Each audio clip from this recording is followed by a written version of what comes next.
ভাই আরেক ভাইকে বলল আমি তোরে হত্যা করব। অপর ভাই বলল ভাই এত রাগও কেন, এত মেজাজ খারাপ করো কেন? আল্লাহ তাবারক তাআলা তো মুত্তাকি যারা তাদের কুরবানিকে আল্লাহ পাক কবুল করেন। এরপরে আল্লাহ পাক কোরআনে বিস্তারিত বলেছেন, ভাই চেষ্টা করেছিল ভাইয়ের ভালোবাসায় যেন অপর ভাইয়ের রাগটা দমন হয়ে যায়, কিন্তু শয়তান তো গালেব। শয়তান তো একের পর এক ধোঁকা দিয়া দিয়া আদম এবং হাওয়াকে দুনিয়ার জমিনে এনেছে। শয়তান তো আল্লাহর প্রিয় বান্দা, খাঁটি বান্দা, খালেস বান্দাদেরকে এক মিনিটের জন্য আরামে থাকতে দিবে না।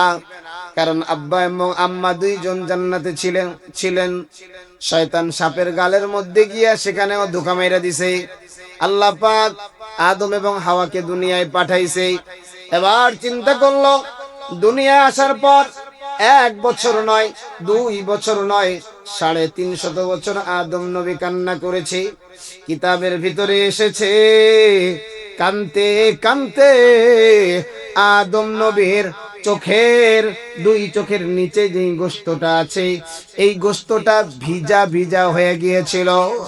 রাস্তায় মরুভূমির ভিতরে পাখিগুলা উড়ে যায়, পাখিগুলা তাদের পানির তৃষ্ণা নিবারণ আদম নবীর চোখের নিচের জায়গায় ঠোঁট লাগায়া করতেন। আল্লাহু আকবার। তো কান্না করলে আল্লাহর কাছে দামি হয়ে যায়। শয়তান ওখানে ব্যর্থ যে এবার আদম এবং হাওয়া কাউকে আর ধোঁকা দেওয়া যাবে না। এবার ধোঁকা শুরু করছে এই সন্তানদের মধ্যে। যাই হোক, এক ভাই বলল, ভাই ভালো মানুষের কোরবানি তো আল্লাহ পাক কবুল করেন, তাকওয়াওয়ালা মানুষের কোরবানি তো আল্লাহ পাক কবুল করেন। আল্লাহ তাআলা এরপরে বলেন, লাইম বাসাত্তা ইলাইয়া ইয়াদাকা লিতাকতুলানি মা আনা বিবাসিতি ইয়াদিয়া ইলাইকা লিআকতুলাক ইন্নী আখাফুল্লাহ রাব্বাল আলামিন। এবার বুঝছে আমার ভাইয়ের রাগটা দমন হয় নাই। এরপরে আরো সুন্দর করে বলতেছে, ভাই আরে তুমি যদি আমারে হত্যা করার জন্য বা আমাকে মারার জন্য তুমি তোমার হাতটা আমার দিকে সম্প্রসারিত করো, তুমি যদি আমাকে আঘাত করো ও ভাই, তাহলে তুমি শুনে নাও, আমি কিন্তু তোমাকে হত্যা করার জন্য হাত সম্প্রসারিত করব না। আল্লাহু আকবার।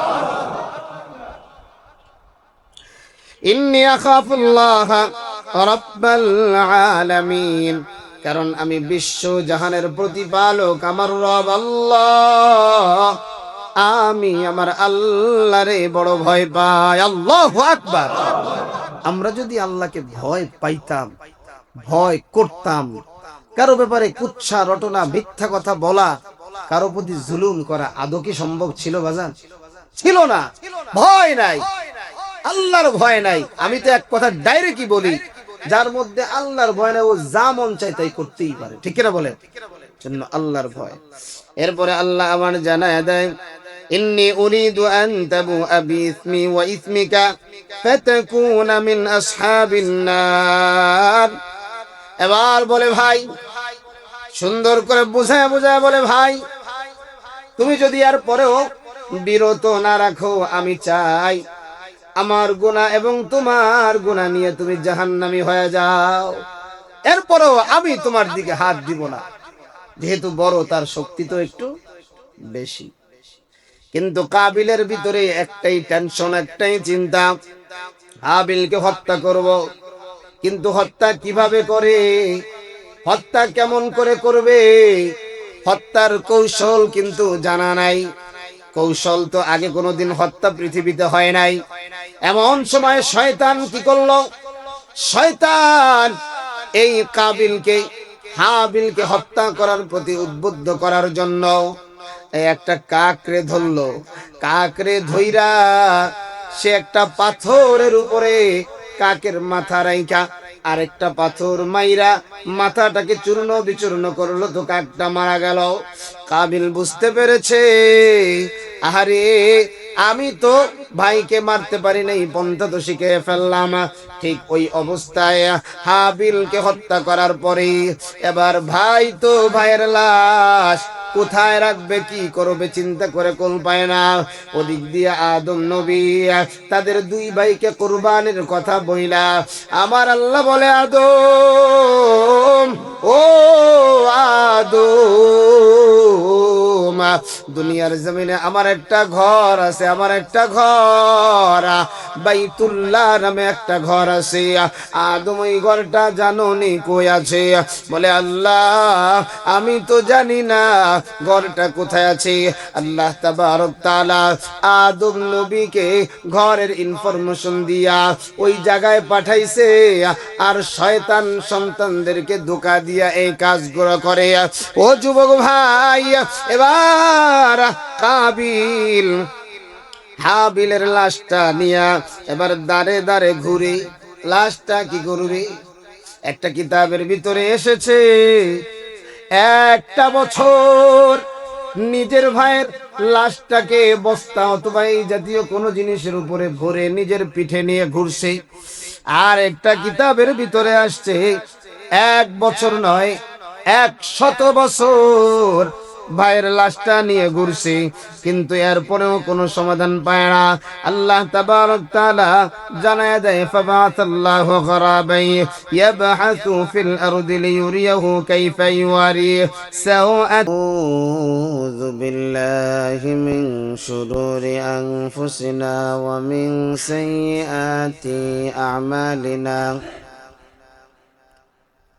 من يهده الله فلا مضل له ومن يضلله فلا هادي له ونشهد أن لا إله إلا الله وحده لا شريك له لا ضد له ولا ند له ولا مثل له ولا مثيل له ولا شبه له ولا شبيه له ونشهد أن سيدنا وسندنا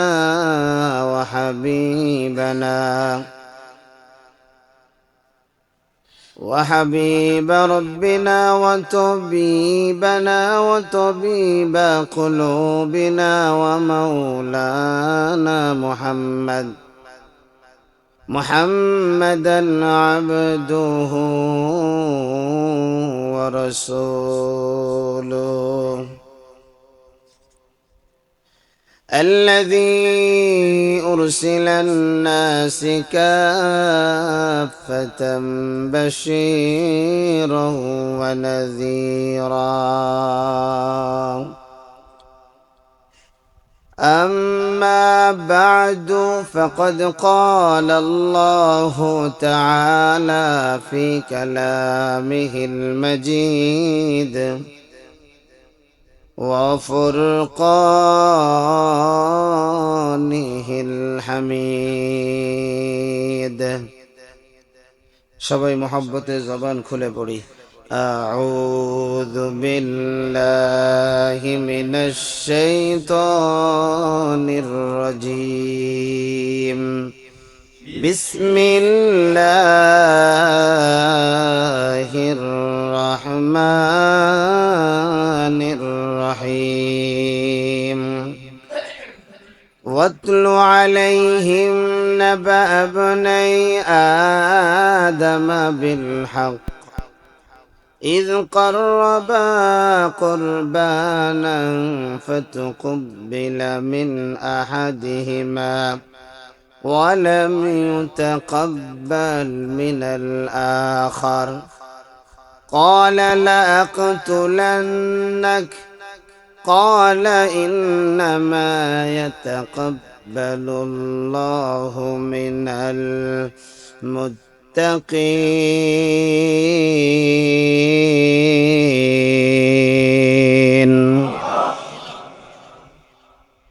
وعن زيد بن أرقم رضي الله تعالى عنهم قال قال رسول الله صلى الله عليه وسلم: ما هذه الأضاحي يا رسول الله؟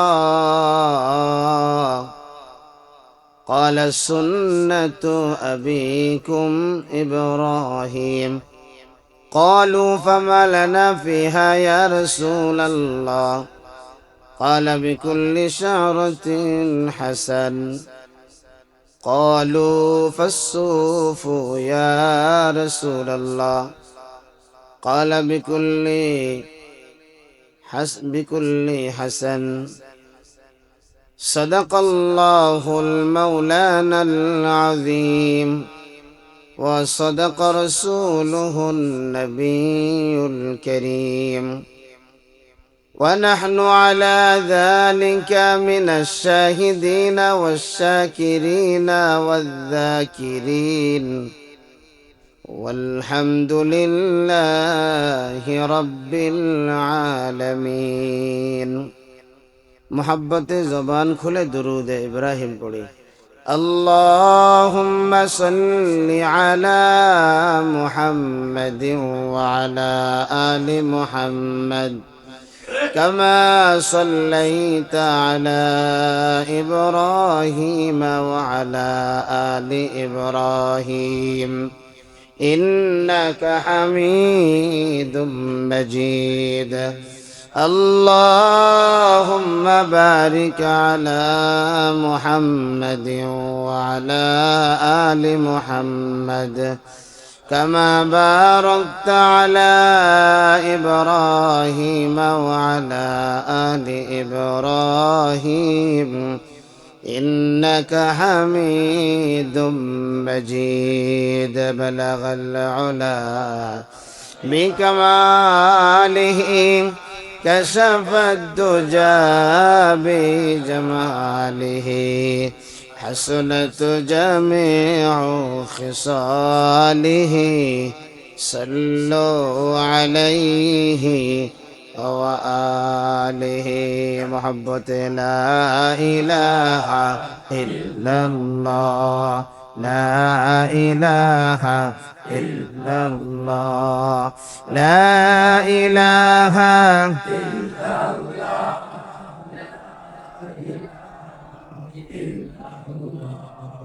لا إله إلا الله، لا إله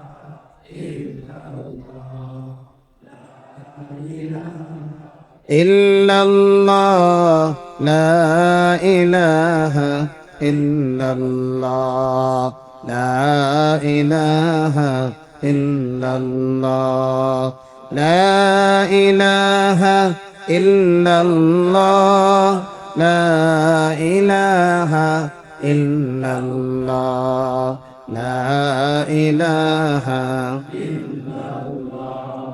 لا إله إلا الله، لا إله إلا الله، لا إله إلا الله، لا إله إلا الله، لا إله إلا الله، لا إله إلا الله، لا إله إلا الله، لا إله إلا الله، لا إله إلا الله. سبحان الله، الحمد لله، لا إله إلا الله. سبحان الله، الحمد لله، لا إله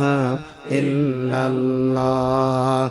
سبحان الله، الحمد لله، لا إله ইল্লাল্লাহ সুবহানাল্লাহ আলহামদুলিল্লাহ লা ইলাহা ইল্লাল্লাহ সুবহানাল্লাহ আলহামদুলিল্লাহ লা ইলাহা ইল্লাল্লাহ সুবহানাল্লাহ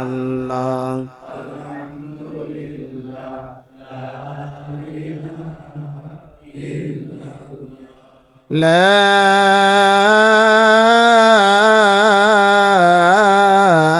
إله إلا الله محمد رسول الله صلى الله عليه وسلم سبحانك لا علم لنا إلا ما علمتنا إنك أنت العليم الحكيم رب اشرح لي صدري ويسر لي أمري واحلل عقدة من لساني يفقه قولي رب يسر ولا تعسر وتمم علينا بالخير কোটি টাকার মালিক দেখো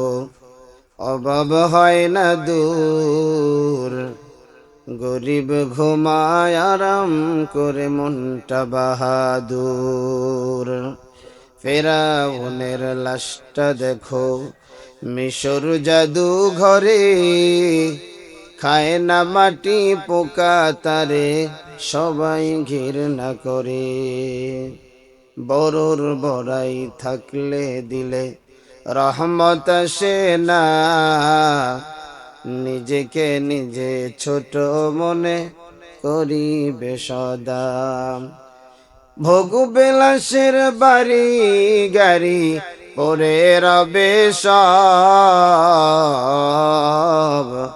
থাকতে সময় স্মরণ করো আল্লাহ আমার রব থাকতে সময় স্মরণ করো আল্লাহ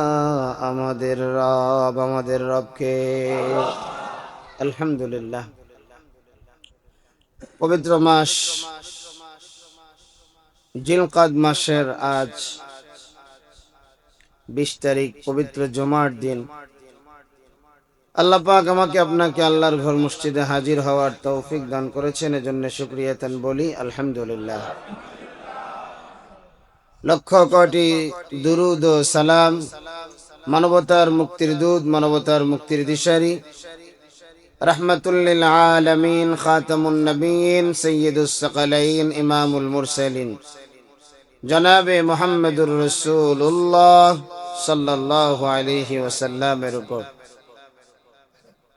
সম্মানিত মুসল্লিয়ানে ইকরাম আমি আপনাদের সামনে মহাগ্রন্থ আল কোরআন সূরা মাইদা 27 নম্বর আয়াতে কারিমা তেলাওয়াত করেছি বিশ্ব নবী শেষ নবী মহানবী শ্রেষ্ঠ নবী সাল্লাল্লাহু আলাইহি ওয়াসাল্লামের অসংখ্য অগণিত হাদিস থেকে একটি হাদিস পাঠ করেছি আল্লাহ পাক তেলাওয়াতকৃত আয়াত এবং হাদিসের আলোকে ইখলাস ও আমলের নিয়তে আমাকে আপনাকে কিছু কথা বলবার এবং ধৈর্য ধারণ করে শুনবার তৌফিক দান করুন সকলে পড়ি আমিন আজকে আমাদের আলোচ্য বিষয়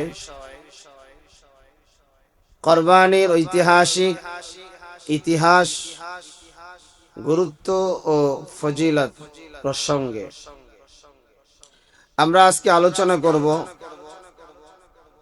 কুরবানির বিষয় নিয়ে যেহেতু আর 20 দিন পরেই আমাদের মাঝে মালিকের নৈকট্য হাসিলের একটি ইবাদত কুরবানি উপস্থিত হতে যাচ্ছে সকলে পড়ি আলহামদুলিল্লাহ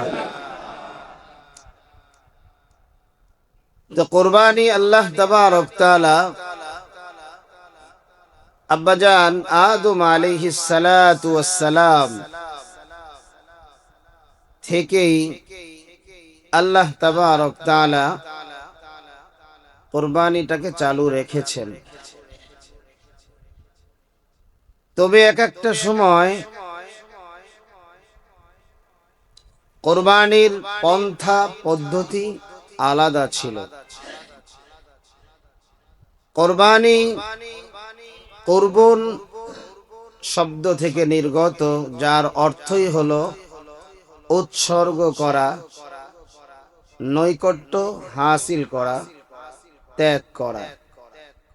আল্লাহ তাবারক তাআলা বিভিন্ন জায়গায় কোরআনে বলেছেন কুরবানি করার কথা। বিশ্ব নবীকে আল্লাহ তাবারক তাআলা বলেছেন ফসল্লি লিরাব্বিকা ওয়ানহার।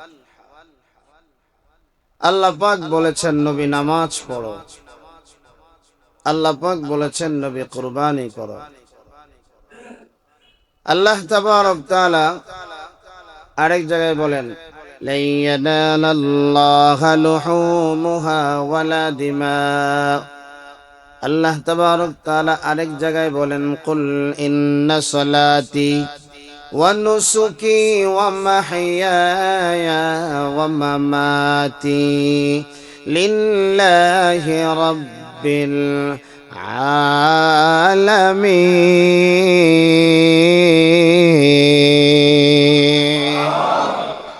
আল্লাহ পাক বলেছেন কুল ইন্না সালাতি ওয়া নুসুকি।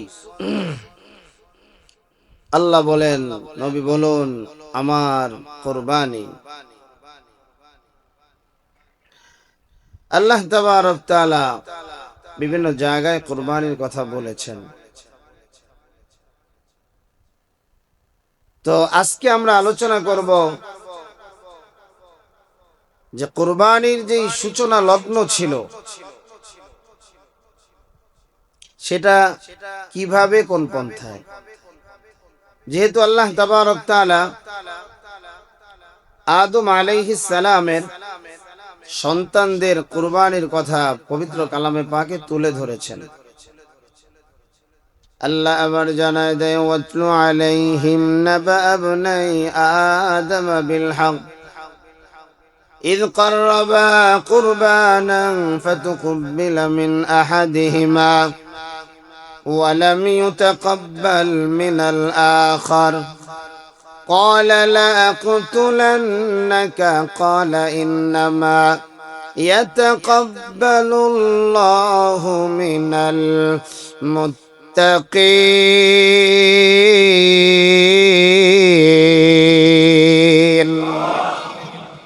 আল্লাহ তাবারক তাআলা বলেন নবী গো আপনি আদম আলাইহিস সালামের সন্তানদের ইতিহাস সুন্দরভাবে বয়ান করুন। আল্লাহ তাবারক তাআলা সত্যভাবে নবীজিকে বয়ান করতে বলেছেন। এখান থেকে আমাদের শিক্ষণীয় বিষয় হলো কারো ইতিহাস বলতে গেলে, কোনো জিনিসের ইতিহাস বলার সময় অবশ্যই সতর্কতা অবলম্বন করার দরকার আছে না নাই? আছে। কারণ আজকে আপনি মিথ্যা একটা কথা বলে দিবেন, আজীবন এটার উপরে চলবে, সব মিথ্যুকের মিথ্যার গুনাহ আপনার কাঁধের উপরে, আমার কাঁধের উপরে আসবে, ঠিক কিনা? তো ঈদ করবা, যখন তারা কুরবানি করলো, করবা কুরবানান ফাতুকুব্বিলা মিন আহাদিহিমা, তাদের একজনের কুরবানিকে গ্রহণ করা হলো। ওয়ালাম ইউতাকাব্বাল মিনাল আখার, অন্যজনের কুরবানিকে প্রত্যাখ্যান করা হলো, গ্রহণ করা হয় নাই। ক্বালা লাআকতুলান্নাক, দুইজনের একজন বলতেছে আমি কিন্তু তোকে হত্যা করব। মানে যার কুরবানি গ্রহণ করা হয় নাই সে বলতেছে আমি কিন্তু তোকে হত্যা করব। অপরজন বলছে ক্বালা ইন্নামা ইয়াতাকাব্বালুল্লাহু মিনাল মুত্তাকিন, সুন্দরভাবে, যার রাগ উঠে গেছে তার রাগটাকে একটু নিভানোর জন্য সুসুন্দর ভাষা দিয়ে বলতেছে, আল্লাহ পাক তো মুত্তাকিদের কুরবানি গ্রহণ করে। সুবহানাল্লাহ, কত সুন্দর কথা। দেখবেন আমাদের সমাজে মারামারি কখন হয় জানেন? যখন কেউ হেরে যায়, ঠিক না? মারামারি হয় না যখন কেউ হেরে যায়। দেখবেন তর্কাতর্কি, প্রথমে একটা ভালো একটা বিষয় নিয়ে কথাবার্তা চলছে, কিছু সময় পর দেখা যায় আওয়াজ স্কেল বেড়ে গেছে, 10% এখন 50%, মানে ভাব খারাপ খারাপ। এরপরে যখন দেখা যাবে আর যুক্তি তর্কে পারে না, তখন শুরু করে ঘুষি, আছে না নাই? মারামারি কিন্তু এরকমই হয়, বন্ধু বন্ধু মারামারি করে, হ্যাঁ? তো আসলে এই কুরবানিটা কি উদ্দেশ্যে করা হয়েছিল এ বিষয়ে ডাইরেক্ট ওইভাবে মতামত পাওয়া যায় না, কিন্তু কিছু কিছু গ্রন্থে কিছু আলোচনা পাওয়া যায়। যেহেতু আল্লাহ তাবারক তাআলা পৃথিবীতে সর্বপ্রথম দুইজন মানুষই পাঠিয়েছেন, একজন হলো আব্বাজান আদম, দুই নাম্বার হলো আম্মাজান হাওয়া। তারপরে আবার দুইজনকে দুই রাষ্ট্রে পাঠিয়েছেন, আব্বাজানকে শ্রীলঙ্কা, আম্মাজানকে সৌদি আরব, দুই জায়গায় পাঠিয়েছে। এরপরে দীর্ঘ 350 বছর,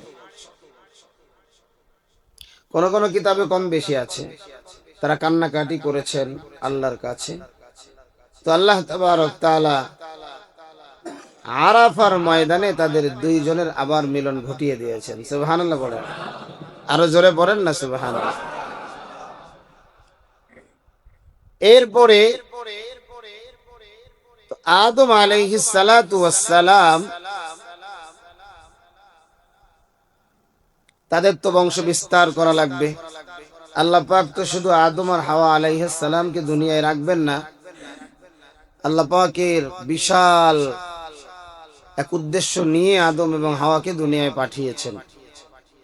সেজন্য সন্তান দিতে লাগলেন, জোড়ায় জোড়ায় সন্তান। এরকম আল্লাহ তাবারক তাআলা আদম নবীকে 40 জোড়া সন্তান দিলেন। সুবহানাল্লাহ, কয় জোড়া? 40 জোড়া সন্তান।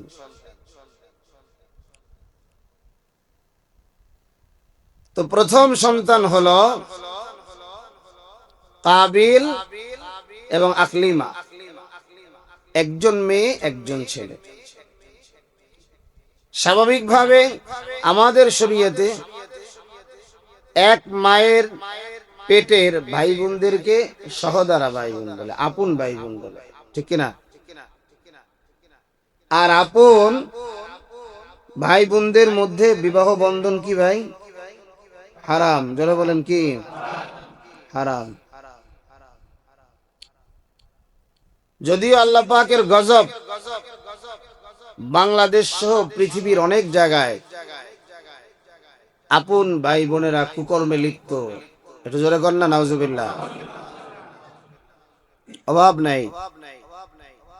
ফেনীর একটা ঘটনা,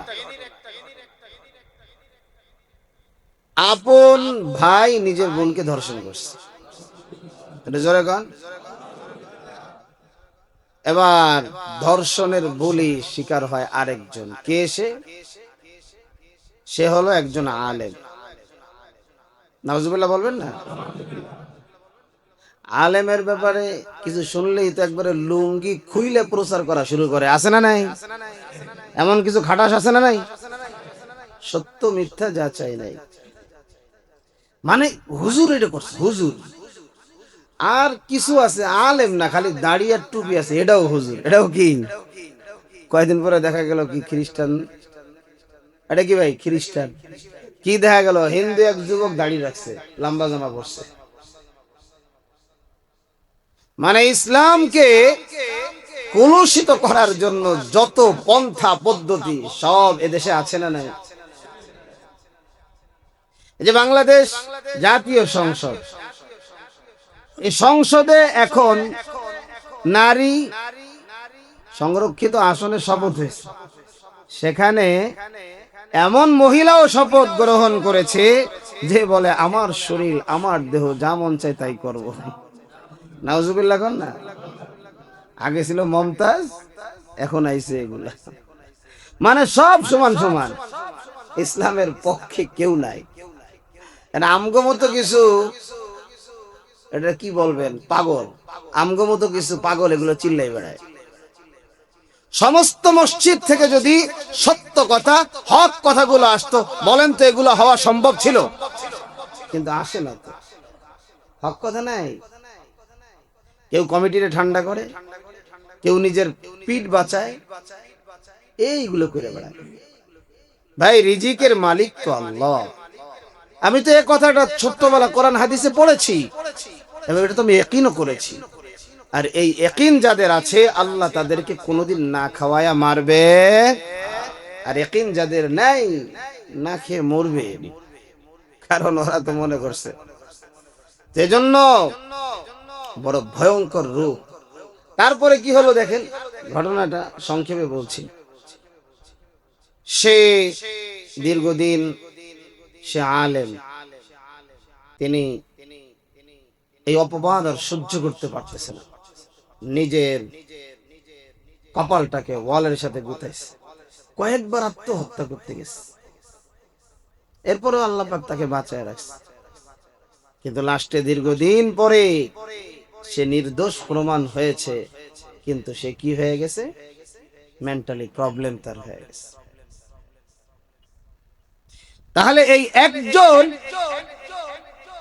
নিরপরাধ আলেম এই পরিণত করার জন্য আমি তো মনে করি গোটা পরিবারের ফাঁসি হওয়া দরকার, ঠিক কিনা বলেন? আর ইসলামের উপরে যে কালিমা লেপন করছে, সেজন্য নিজের ঘরের কুকর্ম ঢাকার জন্য তাকে বলছিল তুমি বিবাহ করো। সে বলছে কেন, আমি যেটা করি নাই, আমি কেন এগুলো, এই দায় আমি স্বীকার করব, আমি সত্যের উপর থাকবো। আল্লাহ তাকে বিজয় করেছে। হ্যাঁ, আবার বাংলাদেশে কিছু কিছু জায়গায় কিছু কিছু ওলামা একরাম, আলেম নামের নরপিচাস, তারা কিছু কিছু জায়গায় উল্টাপাল্টা করছে। এটা খালি আলেম না, স্কুল কলেজ ভার্সিটিতেও এটা অভাব নাই, অহরহ। কিন্তু আলেম যেটা করতেছে, অবশ্যই সাদা কাপড়ে দাগ লাগলে দূর থেকে দেখা যায়, এগুলো উচিত না। কেন? আর এগুলো কেন হচ্ছে? কারণ আদা শিক্ষা, বহু মাদ্রাসা আছে, শুধুমাত্র কোরআনে হাফেজ ও মাদ্রাসা করে বসছে। বহু মাদ্রাসা আছে শুধু খালি মক্তবে 3-4 বছর পড়ছে, সেই মাদ্রাসা করে বসছে। এই এলাকায়, অত্র এলাকায় খুঁজে খুঁজে কয়টা মাদ্রাসা মুহতামিম রে, হাফেজ, মাওলানা, মুফতি পাবেন, খুঁজে দেখেন তো। যে নিজেই আলেম না, যে নিজেই পর্দা করে না, যে নিজেই সত্যের উপরে, সঠিকের উপর থাকে না, ও ছাত্রদেরকে কি দর্শ তাদরিস দিবে? কথা বলেন। এইগুলো আলেম বলে চালাই দেওয়া, এগুলো তো আলেম না।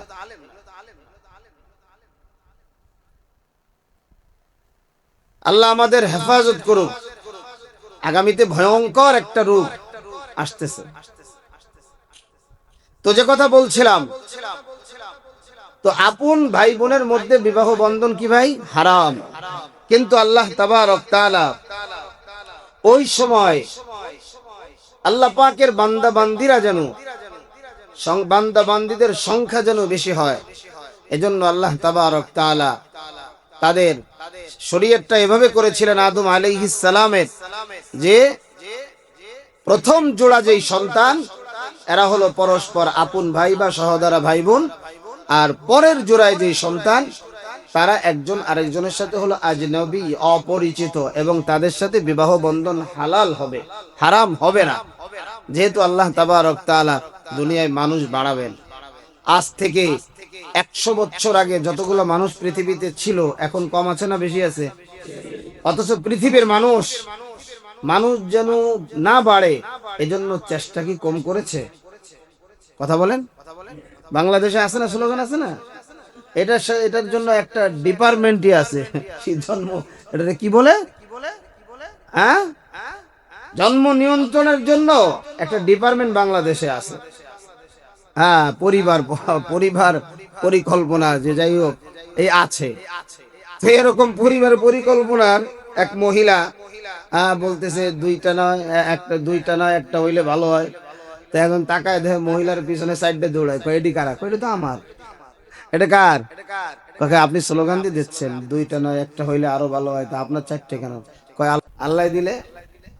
ভাই যত সিস্টেমই হোক না কেন, আল্লাহ তাবারক তাআলা তার যে মিশন, আল্লাহ পাকের যে মিশন আছে, যে পরিমাণ বান্দা বান্দিকে দুনিয়ায় আনবেন সেটা আসবে ইনশাআল্লাহ। কিছু কিছু জায়গায় আবার আল্লাহ পাক কোন জায়গায় মহিলাদের সংখ্যা বেশি করে দিচ্ছে, কোন কোন জায়গায় পুরুষের সংখ্যা আবার কম বা বেশি আছে। পৃথিবীর অনেক দেশে পুরুষের সংখ্যা কম। আপনি মিশরে যাবেন, ঘুরতে যারা গেছেন তারা খুব ভালো করে বুঝতে পারবেন কি এক হালত। মিশর মানে তো আমরা মনে করি একবারে কি বলে ইবাদত বন্দিগির উচ্চ শিখর, এরকম অনেক কিছু অনেক রাষ্ট্রকে আমরা মনে করি, কিন্তু যথেষ্ট ঝামেলা আছে। মিশর সহ বিভিন্ন দেশে, যেই দেশগুলোতে পুরুষ কম, বহুত ঝামেলা।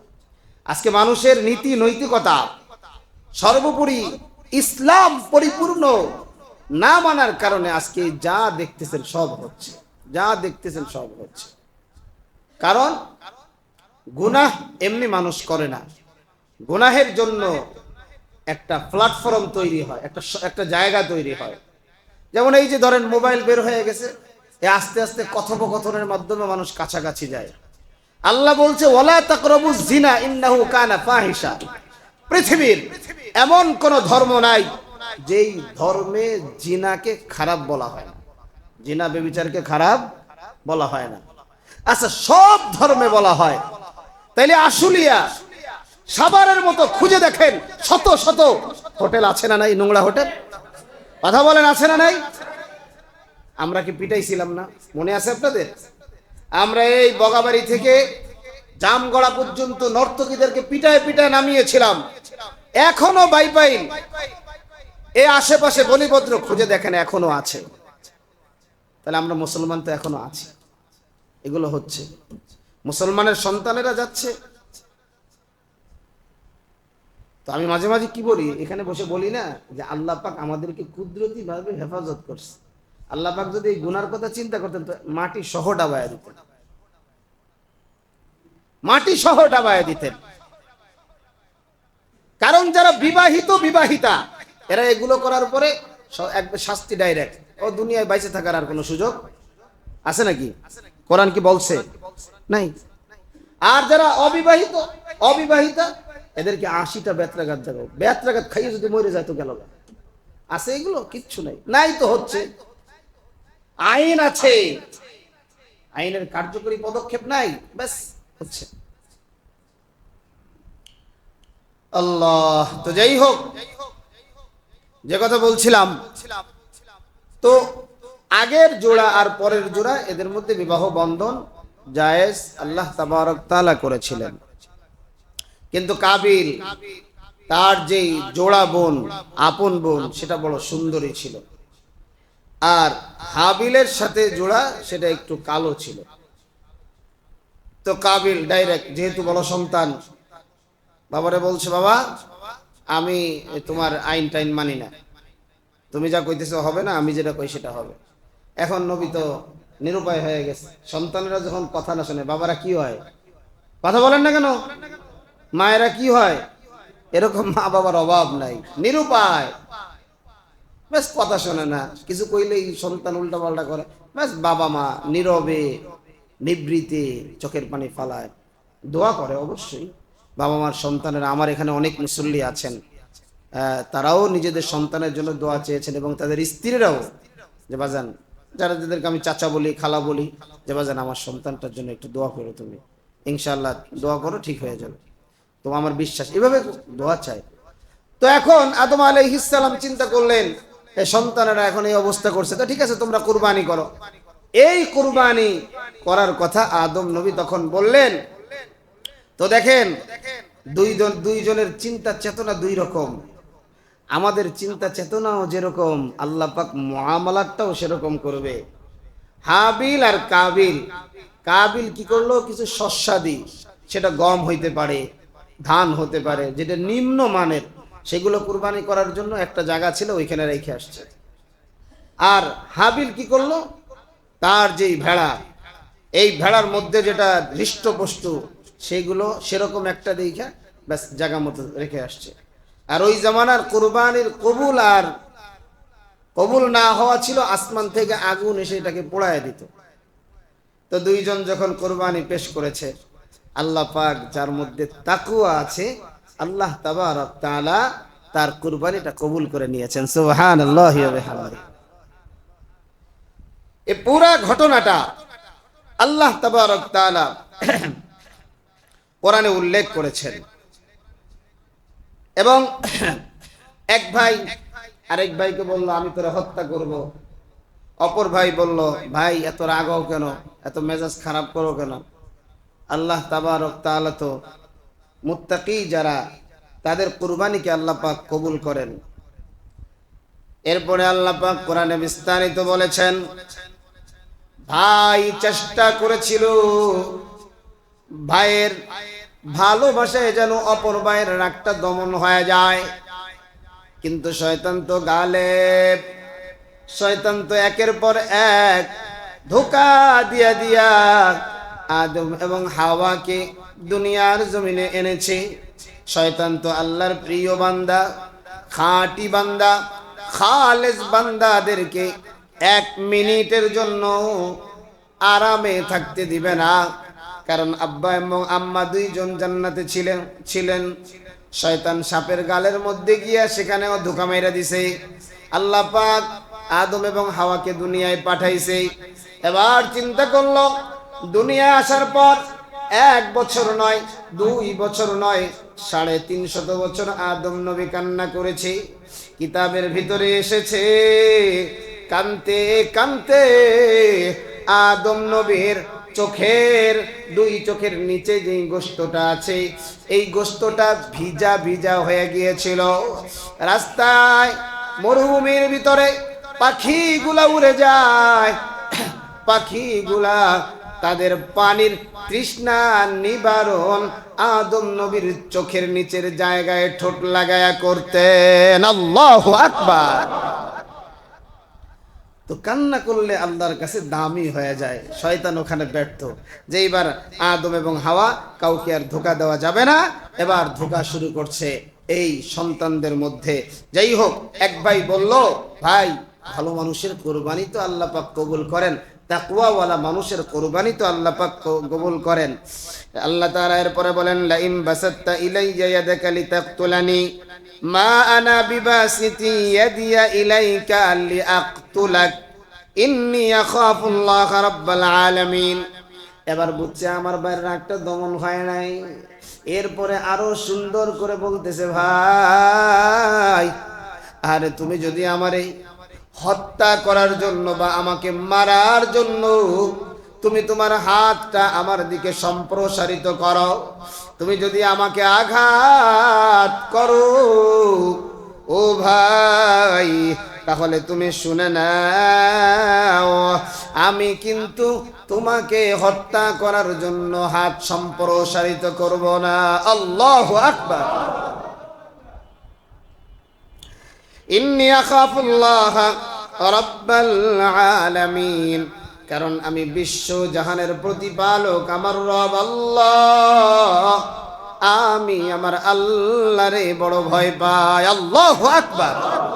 আমরা যদি আল্লাহকে ভয় পাইতাম, ভয় করতাম, কারো ব্যাপারে কুচ্ছা রটনা মিথ্যা কথা বলা, কারো প্রতি জুলুম করা আদৌ কি সম্ভব ছিল বাজান? ছিল না। ভয় নাই, আল্লাহর ভয় নাই। আমি তো এক কথা ডাইরেক্টই বলি, যার মধ্যে আল্লাহর ভয় নাই ও যা মন চায় তাই করতেই পারে। ঠিক কিনা বলেন? জন্য আল্লাহর ভয়। এরপরে আল্লাহ আমার জানায় দেয়, ইন্নী উরিদু আন তাবুআ বিইসমি ওয়া ইসমিকা ফাতাকুনা মিন আসহাবিন নার। এবার বলে ভাই, সুন্দর করে বুঝায় বুঝায় বলে, ভাই তুমি যদি আর পরেও বিরত না রাখো, আমি চাই আমার গুনাহ এবং তোমার গুনাহ নিয়ে তুমি জাহান্নামী হয়ে যাও, এরপরও আমি তোমার দিকে হাত দিব না। যেহেতু বড়, তার শক্তি তো একটু বেশি। কিন্তু কাবিলের ভিতরে একটাই টেনশন, একটাই চিন্তা, হাবিলকে হত্যা করব। কিন্তু হত্যা কিভাবে করে, হত্যা কেমন করে করবে, হত্যার কৌশল কিন্তু জানা নাই। কৌশল তো আগে কোনোদিন হত্যা পৃথিবীতে হয় নাই। এমন সময় শয়তান কি করলো, শয়তান এই কাবিলকে হাবিলকে হত্যা করার প্রতি উদ্বুদ্ধ করার জন্য একটা কাকরে ধরলো। কাকরে ধইরা সে একটা পাথরের উপরে কাকের মাথা রাইখা আরেকটা পাথর মাইরা মাথাটাকে চূর্ণ বিচূর্ণ করলো, তো কাকটা মারা গেল। কাবিল বুঝতে পেরেছে, আরে আমি তো ভাইকে মারতে পারি নাই, পন্থা তো শিখে ফেললাম। ঠিক ওই অবস্থায় হাবিলকে হত্যা করার পরে এবার ভাই তো ভাইয়ের লাশ কোথায় রাখবে, কি করবে চিন্তা করে কোল পায় না। ওদিক দিয়ে আদম নবী তাদের দুই ভাইকে কুরবানির কথা বইলা আমার আল্লাহ বলে, আদম, ও আদম, দুনিয়ার জমিনে আমার একটা ঘর আছে, আমার একটা ঘর বাইতুল্লাহ নামে একটা ঘর আছে। আদম ওই ঘরটা জানো নি কই আছে? বলে, আল্লাহ আমি তো জানি না ঘরটা কোথায় আছে। আল্লাহ তাবারক তাআলা আদম নবীকে ঘরের ইনফরমেশন দিয়া ওই জায়গায় পাঠাইছে, আর শয়তান সন্তানদেরকে ধোঁকা দিয়া এই কাজগুলো করে। ও যুবক ভাই, এবার কাবিল হাবিলের লাশটা নিয়া এবার দাঁড়ে দাঁড়ে ঘুরে লাশটা কি করবে। একটা কিতাবের ভিতরে এসেছে, একটা বছর নিজের ভাইয়ের লাশটাকে বস্তা অথবা এই জাতীয় কোনো জিনিসের উপরে ভরে নিজের পিঠে নিয়ে ঘুরছে। আর একটা কিতাবের ভিতরে আসছে 1 বছর নয় 100 বছর ভাইয়ের লাশটা নিয়ে ঘুরছে, কিন্তু এরপরেও কোনো সমাধান পায় না। আল্লাহ তাবারক তাআলা জানায় দেয়, ফাবাতাল্লাহু গরাবাই ইয়াবহাসু ফিল আরদি লিয়ুরিয়াহু কাইফা ইওয়ারি সাওআতা আখি قال يا ويلتى أعجزت أن أكون مثل هذا الغراب فأواري سوءة أخي فأصبح من النادمين।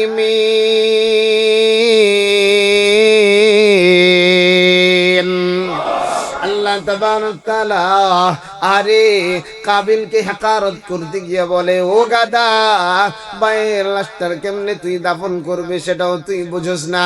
আল্লাহ পাক আবার একটা কাক পাঠায় দিলেন, কোন বর্ণনায় 2টা কাক পাঠায় দিলেন। একটা কাকরে মাইরা নিজে নিজে পা দিয়ে মাটি খোরায়া খোরায়া আরেকটা কাকরে ঢুকাইয়া মাটি চাপা দিয়ে দেয়। আরেকটা বর্ণনায় পাওয়া যায় কাক নিজে পা দিয়া মাটি খুইরা খুইরা, কাক কোনো খাবার তারা যেই খাবারটা দূর দূরান্ত থেকে নিয়ে আসে এই খাবারটা সরজমিনের উপরে রাখে না, এই খাবারটারে মাটিটা খুইরা ওই মাটির ভিতরে ঢুকায়া রাখে। আবার ঢুকায়া রাখার সিস্টেম কি জানেন? সিস্টেমটা হলো চক্ষুটা বন্ধ করিয়া ওই খাবারটা মাটির ভিতরে ঢুকায়। সে মনে করে সে দেখে নাই, তাই মনে হয় আর কেউ দেখে নাই, মানে বোকামি একটা। আরে ফাসবাহা মিনান নাদিমিন। এবার কাবিল নিজে নিজেকে হকারত করতেছে, আরে আমি তো নির্বোধ, আমি তো হতভাগা। ও ভাই, কিন্তু শয়তানের দোকায় বইরা যখন আকামটা করে ফেলাইছে, কিয়ামত পর্যন্ত যত মানুষকে অন্যায়ভাবে হত্যা করা হবে, অন্যায়ভাবে দুনিয়া থেকে বিদায় করে দেওয়া হবে, প্রত্যেকটা মানুষ তো যার যার এক একটা পাপের বোঝা তার ঘাড়ে চলে আসবে। একটা অংশ কিন্তু ওই কাবিলের উপরে চইলা যাবে।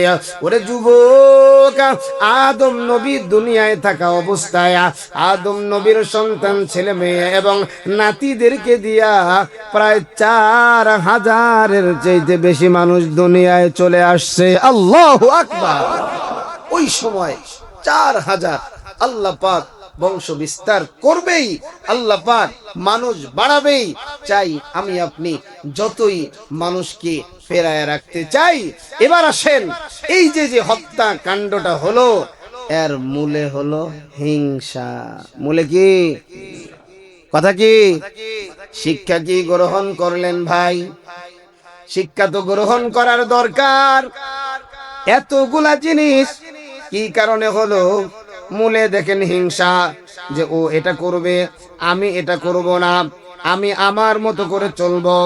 বাইরে এজন্য আপনি দেখবেন পৃথিবীর মধ্যে যতগুলা গুনাহ হয় এর অধিকাংশ এই আপনার হিংসার মাধ্যমেই শুরু হয়। ভাই ভাই আছে না নাই? ভাই ভাই দ্বন্দ্ব দেখবেন অভাব নাই। তো এই কারণে ভাই ভাই দ্বন্দ্ব এগুলোর মূলে হলো হিংসা। এ কারণে আজ থেকে আর কি করা যাবে না? হিংসা করা যাবে না।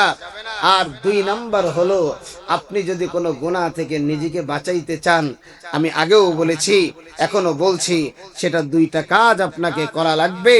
সেটা হলো ধৈর্য। সেটা কি ভাই? ধৈর্য। আর ধৈর্য যখন ধরবেন, তখনই শয়তান মাথার উপরে আইসা বিভিন্ন ধরনের কুমন্ত্রণা দিবে। তখন এই শয়তানকে তাড়ানোর জন্য হাতিয়ার হলো নামাজ। হাতিয়ার কি? আল্লাহ বলেছেন যে নামাজ আর ধৈর্যের মাধ্যমে তুমি আমার কাছে সাহায্য চাও। আর 3 নাম্বার হলো, আল্লাহ তাবারক তাআলা জানায়া দেয় যে নফস মানুষকে বিভ্রান্ত করে। কি মানুষকে বিভ্রান্ত করে? ফাতাওয়াত লাহু নফস। আল্লাহ এই জায়গায় বলেছেন নফস, এই যে নফস, এজন্য নফসে আম্মারা, তো এই যে নফস, এজন্য উলামা ইকরাম বলেন ভাই নফসটাকে নিজের তাবে করো, নিজে নফসের তাবে হয়ে যায় না।